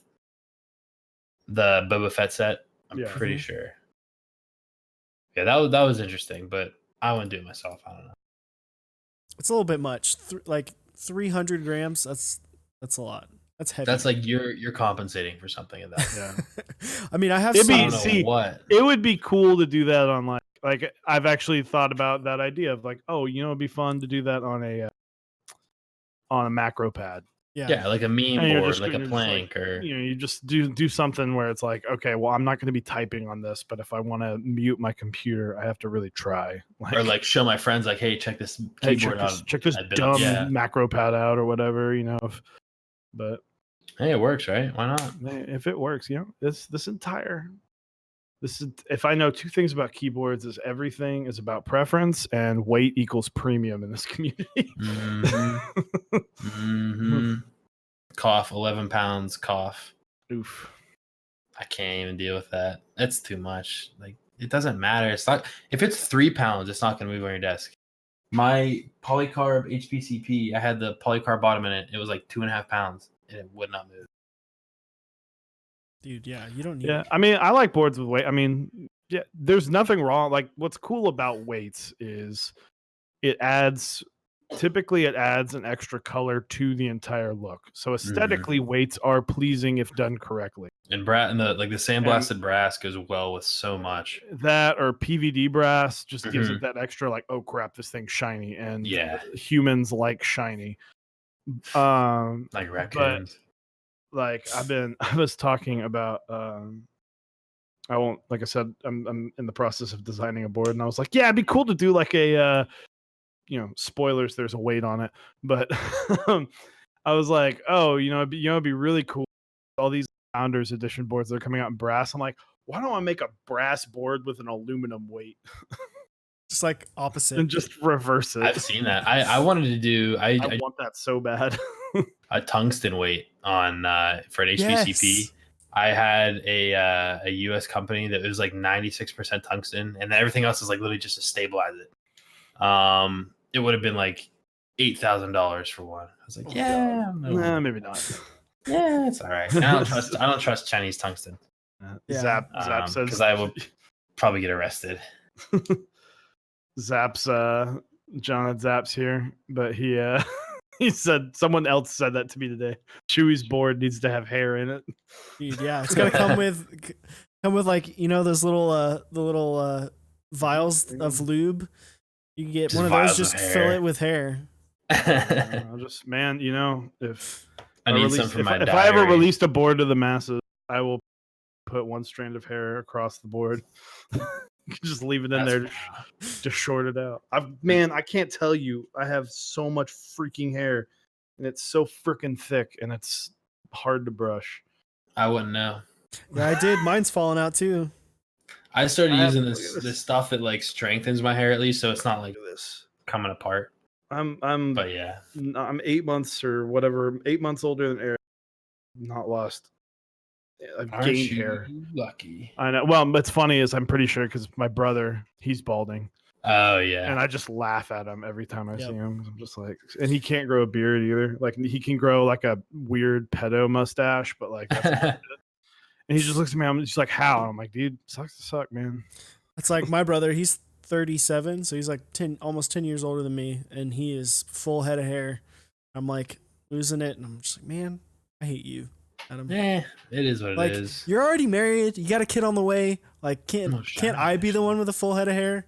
Like, still out here trying to find balds on top. Ooh, balls on top. Dude, I'll have to. Maybe that's what. No, I like boards and brews for when heights on. Oh yeah, I was at the gym with my girlfriend, and I was like, I gotta get beer. She's like, why? I was like, I'm gonna be on a stream tonight. She was, that's pretty cool, but you have Coors Banquet at home. You can drink that. I was like, fine. But yeah, I typically stock up on Thursdays, and I was gone last week for work, so I just didn't have a chance. But Clavier says, Osiris, I'm single too. Want to meet up? Dude, let's do it. I want to move. I'll move to Belgium. Get him a visa so he can bring his laser cutting expertise to the States. It was so funny. We were in Houston, and it was the four of us and three single dudes and a married guy, and just like listening to them talk about like, oh, let's meet up chicks in Houston, blah, blah. Just like. Yeah, and then I would chime in every 5 minutes or say something. But the greatest thing is Willio, Willio, the guy you were crapping on earlier, and I'll crap on him all the time. He said something to me, and I was like, dude, he's like, what? He's like, whatever, man, you don't even know. And I was like, dude, I'm married. I already won the game. Yeah, I played college. I know what the dude. Yeah, I'm sitting there. I'm like, we could try, but. What's gonna happen? Like, say this girl wants to come back. I'm just gonna bring her back to this hotel room with a double queen. Got Chewy in the bed next to me. Like, that's just gonna be awkward. Go sleep in the hallway.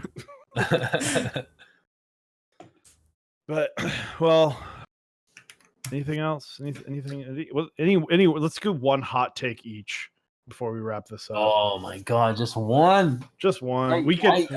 Listen, we will have Heine back on. We talked about doing an entire episode of just hot takes. That could be some fun. Just go through. It's like the Family Guy grinding my gears or whatever. Oh man, But- I just rotate on like people's streams and just shit on stuff. Like it's fun. I don't know, and it's not even necessarily that I'm just like, oh, this sucks, this stuff. Although I do say that because a lot of it is, but like I feel like I try to give a little bit of constructive criticism and like more of like the humor kind of take, just because like I don't know. I mean, I'm in a unique position where I can be that kind of an asshole, and if people don't like it, I just don't care. I'm okay. Like I don't know. But yeah, I can do that. That's fine. I'm in. I'll start, and I'll have two. I'm going to do two. So if you do want to do two, but one of mine, I just thought of now. This is not really much to do with keyboards, but I'll say it because it needs to be said. So last week we had a guest on that some people trolled about, but someone made a comment about my weight. Really? And yeah, someone said, "Oh, is everybody in keyboards this fat?" And I was like, fuck you know, man, I'll say this, hot take, fuck off.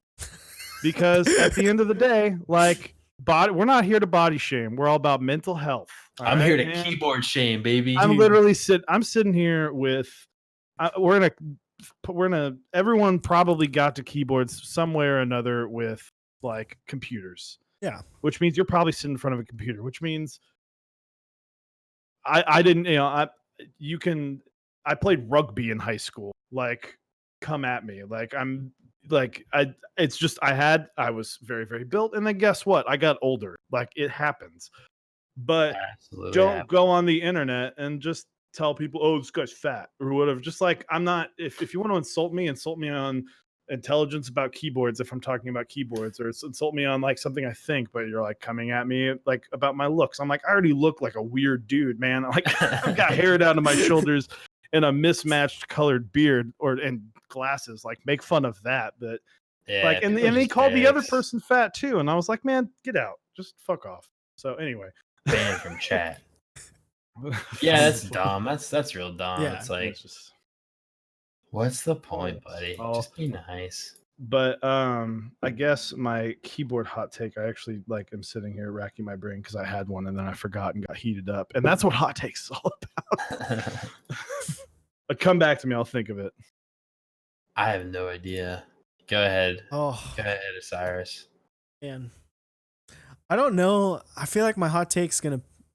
I have some interesting hot takes. I'm not gonna do the one that I know we've talked about before, and that's about desk pads. I'll leave that one for the. I'm gonna talk about just because. Man, Moon's not here. I just want to anger Moon. I'm gonna talk about, because I know people are getting them, the Xeno F-Row. I hate it. It looks I can see that. terrible. Why is it so mismatched? It's like so squished. It's like they tried to be like just different enough than something like a KBD 75 to like give a little bit of space, but they didn't put enough to like actually have a normal like F-Row. It's like, just do away with the extra key and put your 3 indicator lights there and just do a standard F-Row. Stop squishing it up to fit an extra key. No one uses that extra key. It doesn't look balanced. Exactly, Clavier. It looks freaking weird. Cries and HBCP with my. Yeah, but you didn't like. The thing is that like makes sense. I've done worse to my keyboards. Yeah, But well, that it's makes the Hiney sense. touch, man. It's that I like. Who wants to buy this? I like the HBCP. The thing about the Xeno is that they did it to put another key that like doesn't actually matter. Like, no one uses that key. It's like, what are you gonna map there? Print screen? Again, tell me who uses print screen and pause break. I need to know. I use them. I macro them to other keys. Yeah, see, exactly. Yeah, that's fine. But not actually print screen. Yeah, not print or screen. pause break. I could see print screen, but not pause. I do pause break is like my play pause button, my play pause key, because then that still kind of works. Pause the song. I'm going to step in for my other hot take before we let Heine close us out for the night on the hottest of takes. I am sick and tired of every conversation about Vickery auction and raffling and how people get so upset about it. And I'm just like, then don't join it. Vote with your wallet and don't join it. Guess what? There is a new interest check for a keyboard every single week, and you will get something awesome. You can get something great, and at the end of the day, there are boards that are just as good as TGR and Keycolt that may not have the name TGR and Keycolt on them. Not shitting on those because they're great boards, but there are boards that are just as good that you might not be able to flex, but you'll be able to flex how much money you have in your wallet. So stop arguing about Vickery and auction. All that drives me insane. Which I'm probably going to get in Discord tomorrow. Like, hey, Chewy, let's talk about Vickery auction. And you're like, wow. To address depleted Vespine or Vespenny, I don't know. The true legacy key is numlock. That's false. Numlock is the perfect opportunity to use a numlock or a lock key, a lock switch, MX lock, which is honestly the ultimate flex considering like $5 a piece. It's like having a Nixie, but it's cooler because your cap stays down. So if you don't have a numlock key, you're doing something wrong, and that also means you don't have a numpad. So figure it out. Like, dude, yeah. Can we also talk about how like people hating on prices of boards? Like, being it's expensive. It's like it's expensive. People are gonna price things the way they are. It's not like they're pricing it to make like a ridiculous amount of money. I don't feel like anything in this hobby is like overpriced or priced to the point where it's like, okay, that's insane. It's not like Off-White, for instance, where you're like paying $150 for a t-shirt you could get for $5. Yeah, like a Supreme, right? Like champion crew neck. Like there are nuances that make these boards that are more expensive. Like people got all mad about like the Bauer price, and I'm like, what are you mad about? Like that's actually not that bad of a price. Like, and the fact that Dixie put so much into that, like you're not just buying the keyboard, you're buying time. You know? Yeah, like and even honestly, for the most part, I mean there are absolutely exceptions, and I could name names, but I do. Profit on like keyboard kits is not super high. If you use a factory in China, you're paying a lot of money to ship them to you in crates, not on a boat. That's part of the cost, packaging. The fact that I've spent, for HPCP, for me specifically, the fact that I've spent the last 5 roughly years getting to this point where I've literally designed an entire thing myself. I want a little bit of something back for that. It is, it's fun to do. It's on the side, but that doesn't mean I'm going to do it for free. Mm-hmm. That doesn't mean that I'm going to care if you post it on Reddit and get 800 upvotes and someone's going to say, oh, I want one. That's not money in my pocket, buddy. Like, they only exist once. Like most of them happen one time. There's a finite amount. Like you have a ton of prototypes that you've had to get made of the HB. I'm in the hole a good bit at this point. Yeah. Same thing with like the Bauer. He had 4 prototypes made. It's like this is all time and like refinement. And to me, it's like you want to encourage people to do that because then they're like they know, all right, this is what I'm getting. This is exactly what's happening. It's not just like, oh, that's good enough. That's a prototype. And you're not going to get fucked in your group buy phase with stuff not fitting right. And yeah, exactly. Yeah. And you have to do it the right way, and that takes time and money. At the end of the day, people want, I know a lot of people want, I want a custom keyboard store. I want to be able to just go buy stuff in stock. Well, if you're not paying that upcharge that people want, then no one's ever going to be able to save enough money to be able to do that. One of my favorite things I keep seeing lately, because like the whole, like choosing beggars on Reddit and stuff, like it's a big meme. It's like, like a price list from like $200 to like $5,000, and 200's like, you design it yourself the whole way. And then it's like, it goes a little bit like, I help you or I give you advice. And then, we do it together. And then I do most of it. You give me input. And then it's like $5,000. I do it all. It's like someone approaches me for, hey, I want to design this and that. I give them a price. And they say, hey, that's too much. I say, okay, good luck. Sorry. Yep. they go to the next person or they, go down the line to the point where the cool price, and then it's not necessarily the same level. And it shows, like, it's obvious, there are buys that fail and have issues, and a lot of them are because of initial lack of knowledge, or uh not negligence, like tells the word I'm looking for. I can't think of it. Being naive. Yeah, not like being naive and not realizing there's a lot that goes into, like, logistically a custom keyboard. You're not just putting a keyboard in a box and shipping it. I mean, you can, but I mean, fasteners, extras of everything. Prototypes, PCBs, making sure your cables are right, making sure that, for me, I need light pipes, having enough, ordering those, waiting for those to come from China, which takes a month. Getting everything so everything is on schedule. It's not easy to do the first time. It's ignorance is not a good word too, and and ignorant, not realizing that is what it takes.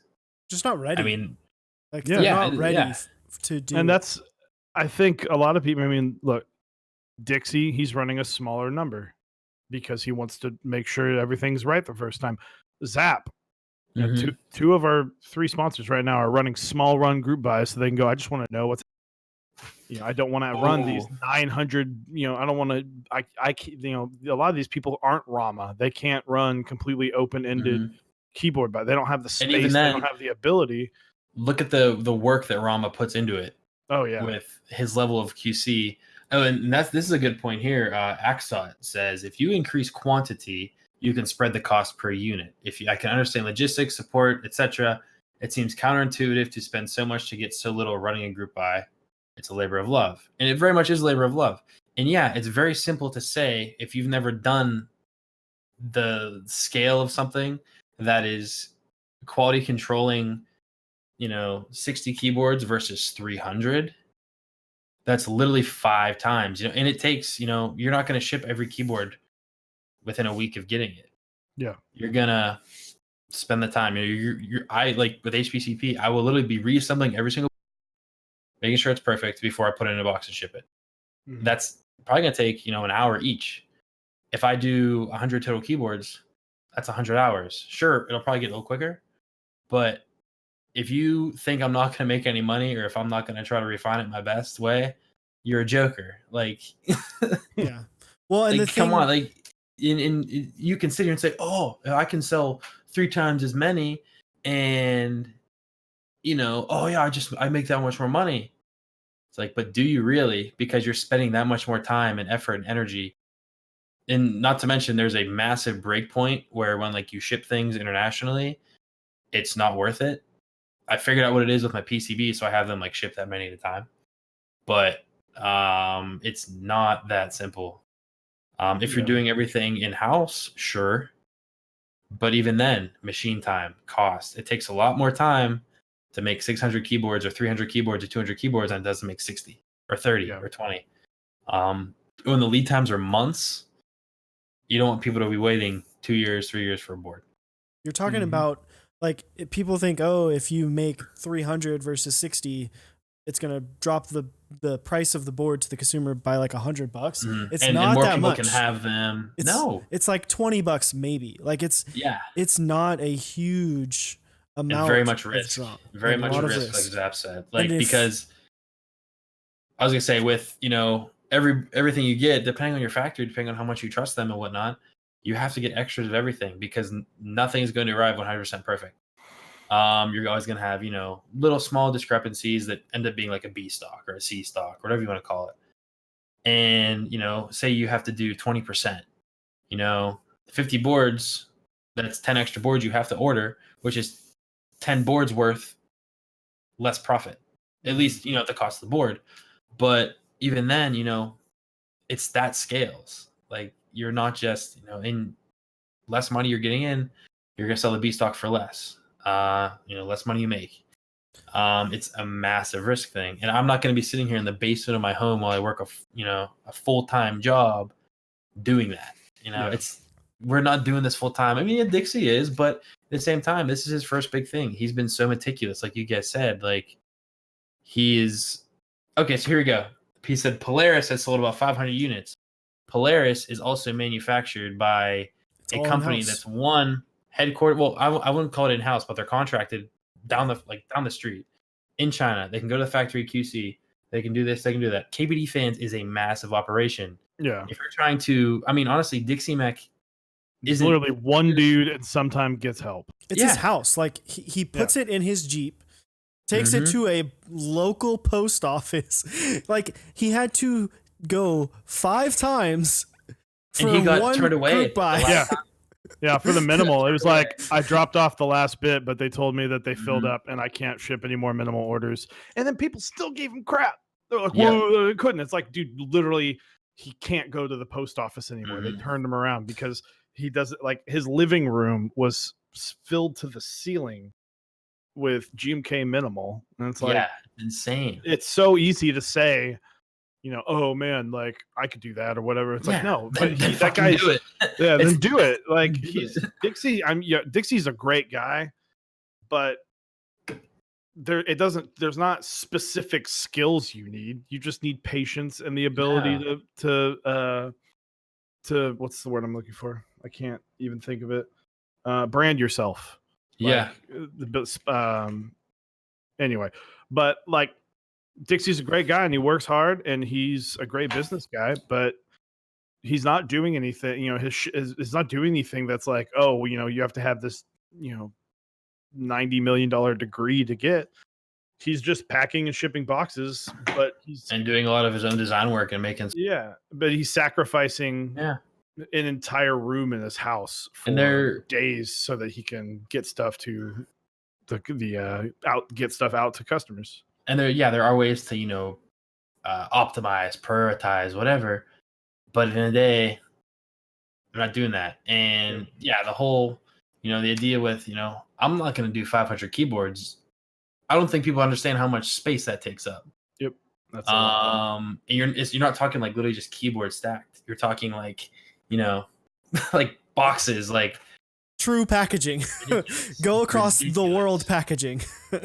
Yeah, like honestly, try doing it yourself, and then you realize that's not going to happen. Like 600 H87As took me almost a month to probably ship out completely because I'm doing this on like nights and weekends when I can. It's not like I'm sitting here, 6 p.m. to 1 a.m. I might be lucky if I can do 10:30 to 1. And in that time, I have to do design stuff. I have to deal with orders. I have to talk to people. I have to go on streams. No, that's a fun one. But if you want to see like QC nightmares, I was actually looking at this today. Go look at the Lunar group buy. Like they still have boards. Go look at that. Look at their Google Doc and see they had like 60 something boards. 7 of them and that factory were was A-stock. Awful. 7. That place was awful. Like, man, that can happen. It was like 60 boards. 7 were A-stock. Yeah, that's ridiculous. They had an awful time. Same idea with like the 280 from Noxery. Like the original factory that Zondat used, like was I don't know if it was the same one, but they were awful. And like he literally has had to remake everything. And people are like, oh, why is it taking so long? Why is it taking so long? There is so much to go that goes on behind the scenes that people don't realize. But one, maybe it might be a communication thing, and two, it's like an embarrassment. Not embarrassment, but like like you don't want to sit here and tell everything that's going on. But like having to do that, it's nuts. And one of my favorite things to do is like when people are like, start trying to. It's like an armchair quarterback, like an armchair designer sitting at the TV on a Sunday afternoon saying, Peyton Manning, why'd you throw that ball? You're an idiot. It's like, why don't you go do it better? Yeah. Honestly. And it's just funny to me because like I mean, you guys know how I am. Like, I just don't care. Like, if someone's like, oh, what's this like? Why is it like that? I'm like, dude, do it yourself. Like, if you can do it better, then why aren't you? Yep. That's what I think. I don't know. It's easy to sit back and say stuff online. Well, that's just me. There you go. I think that might be It's a good note to end on. That was a If whole you're- lot of hot if- takes. if- I don't even that's a think lot of I hot takes. I You don't didn't even actually think I officially do a mentioned hot my real- take. You So wanna? we'll do this one real quick. I do have a good one. All right. Flex is overrated. All these innovative, crazy gasket mounts, you know, I'm using a certain durometer, this and that. Like, it doesn't matter. Use a more flexible material, use a thinner PCB, do some meme cuts in the PCB and in the plate. That's all you need. Coming from Sound gaskets is only useful for isolating the plate from the case, which helps a shit ton with sound. That's it. Yeah, I don't know. That's it. Just for me. Burger mount's the best because that's what I use. Give me that. It's reversible. You can do normal top mount if you want. You don't need to worry about sourcing, weird ass shit. It just works. There you go. But yeah, that's my hot take. I mean, I love all the weird innovation and crazy stuff that's going on, but when you see someone that like literally designed like their first board ever and made it public, they're like, this is gasket super isolation, extra crazy, unique, and I'm just like, that's stupid. I don't know. Like the thermal, I think is awesome because Wilbur has actually put a lot of effort in like R&D into his like spring kind of plate design, which is really cool. But like I don't know, like I wouldn't have done it myself, but that's just because I'm simple-minded. I just don't care enough. Yeah. But a lot of people are like, oh, look at this, like I'm using weather stripping. I'm like, okay, like it's neat. I think it's dumb. I don't know. But yeah, that's my hot take. I think that's bad. Last 3 years of keyboards. How do we get rid of the flex this year in Yeah, keyboards? it went from, we need all the flex. It went from everyone's using a brass plate, and if you're not using a brass plate in your group buy, you're an idiot, to if you don't have a polycarb half plate with a 0.4 millimeter thick PCB and I can't bottom my keyboard out to the bottom of my fucking floor, I'm not wasting my time. Like, although the reverb on the half plate FR4 with a thin PCB is awesome. I'll just say that. It feels cool. Yeah. I just think it's overstated to the point where people are trying to use it as a hype method. And it's not warranted. Definitely hype driven. And preference too, but at the same time, it's like there's not that much of a significant difference between different types of mounts and gaskets and horse shits, whatever. Yeah, I mean, a lot of the gaskets are just like, it's basically just like a sandwich mount that's just got some stuff in between it. Like, yeah, pretty much. Which is funny because sandwich mount is generally more stiff than other mounting styles. So it's all very much. I've found that centralizing your mount points on like the alphas, like the Jane V2, to give a uniform feel across the alphas is important, and then everything else is kind of secondary. And then you can find stress points and weak points, and you can like I've done like FEA kind of analysis on like plate designs to like figure out like kind of where to put cuts and I should put a screw here, that kind of stuff. But if you just whip up Fusion and you're like, I'm gonna put a gasket in this, it's like, okay, buddy, like, see ya. I just think gaskets have more room for error. Like you can screw up the gasket because you're handing someone something and being like, you have to build it the right way, and if you don't, then guess what? The whole thing's ruined, and I'm not going to get any money back. If you get someone nice, then you might be able to have someone walk them through it. And that's why I like this burger mount idea that I came up with. Like I said, it's reversible. You can make it into a normal top mount board and never have an issue. Or you can just put O-rings on there with like a pair of tweezers and they don't go anywhere. Yeah. So yeah, I don't know. That's just what I think. There it is. Well, Heine, thank you, man. Yeah, thank you guys. Like I said, I mean, we'll have you back on. It's all right. I feel like this is a stream that, while it has been 2 hours, feels like it could easily go for another 2 hours. And they've been pretty damn make a list. Pretty damn rigid on the amount of viewers too. So it's not like it dropped off. We're not boring anybody. Eamsbird, thank you. Samuel Cable, Morning Coffee. All you guys, thank you very much. So coming up, we've got the bumper build. It is either going to be Tuesday or Friday. You can pray to the DHL lords, and maybe they can be nice, and we can get an earlier in the week stream, or Friday. I have a sneaking suspicion it will probably be that day. And then we have Nathan Kim next week. Oh, we do. So that'll be we got Nathan Kim on stream next week. That'll be a fun one. So he was actually the first person to claim the September month. So if you guys want to check that out, we'll be having him on to chat for a couple hours. Real quick, we'll run through sponsors. Switchmod.net. You can go to switchmod.net/Mechs on deck, 4% off all your lube. They have tubs now. They do. So if you order enough lube, you can get a tub of lube. Like this. It's like a $3 add-on, and if you order enough of it, you can get a whole tub. And I will say, tubs are great. So be sure to check that out. Let me throw that on there, and then take it away. Yeah, then we have Zap cables, as we said. Bumper build next week. We'll let you know. Join the Discord so you can stay in touch on that. You can go there and you can get some. You can't get lube tubs. Can't get lube tubs. Sorry, guys. You can Zap definitely is get not some. the one-stop shop for some lube. You can get some custom cables. You can get a DIY kit. You can watch our video to make your own DIY cable, as well as he has. Oh, good. He has desk mats. I completely forgot he had desk mats. I was about to say that. I was like, he's got some pretty sweet desk mats. Send me a tiki bar themed desk mat, man. I know you got one. He's got awesome stickers too, man. I will build every single build on the Hawaiian desk. And to God, if you send me one. I'm waiting for the Dixie doormat. I have one of those in the mail. That'll be a fun one. So sorry to interrupt the Zap.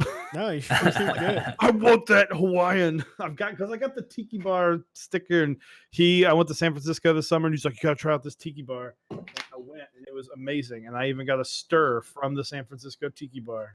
It was dope. John's such a cool guy. He is. He's definitely awesome. Love playing Overwatch with him. And then last but not least, we have Dixie Mech. You can also get desk pads at Dixie Mech. He's kind of out of stock right now, I think, but soon I know the florals will be back. Then you will have, if you are looking at getting 8008 or 9009 next month, please consider using our link.